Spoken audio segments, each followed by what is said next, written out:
I tried. I'm tired. My conscience left the party. I quit. Zainab Buba Galadima didn't just resign from APC. She set the whole house on fire on her way out. No dear sir. No thank you for the opportunity. No soft landing. Just straight to the point. So now the question is this the boldest resignation letter in Nigerian history? Or is this just Buba Galadima blood speaking? Let's break down the most savage political exit of 2026. Zainab Buba Galadima, daughter of veteran opposition figure Buba Galadima, has officially left the APC for ADC. She wasn't just any member. She was a technical assistant to the vice president, an insider in the corridor of power. But according to her, the toxic marriage is over. And she didn't just leave quietly. She exposed hunger in the system, what she called airport condolence politics, and a personal 500 naira crisis that almost cost her son his life. This is raw. This is personal. This is Nigeria unfiltered. But before we go deeper, like this video, subscribe to this channel, turn on notification. If you want the kind of political breakdown others are afraid to say, you are on the right place. Now let's get into it. Let's start with the main letter. She admitted herself she was mean in that resignation letter. Why? Because APC was mean to her. And here is the twist. She wrote the letter 5 months ago and kept it. That is not emotion. That is strategy. That is timing. She didn't fail English. She passed the political sarcasm 101. She go forward by saying, I made the APC. APC didn't make me. Wait, did you catch that? She is rejecting the idea that she owes the party gratitude. She claims she worked pro bono, meaning voluntarily and free, no salary. Now think about that. A government insider working without pay. That alone tells you something is not adding up inside the system.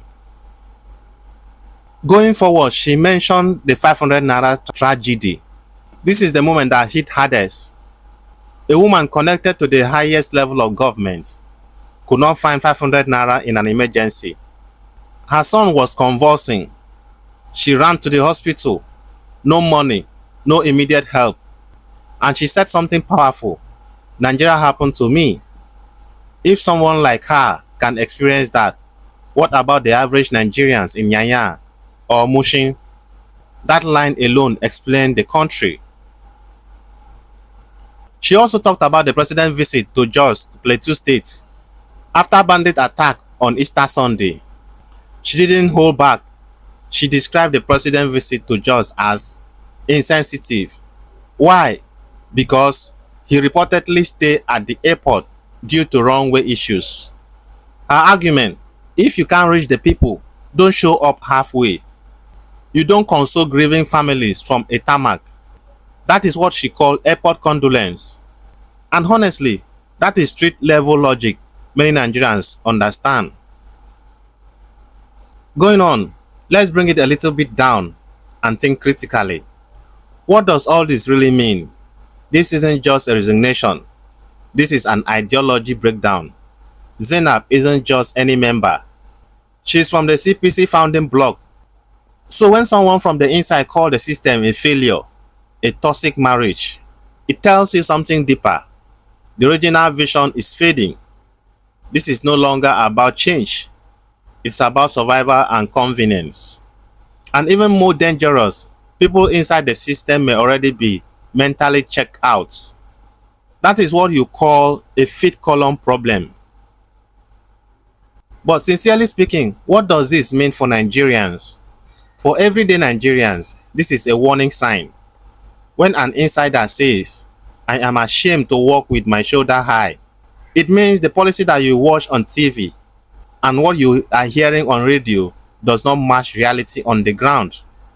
And politically, 2027 is shaping up to be a serious battle because the masses are frustrated. Rice politics is losing power.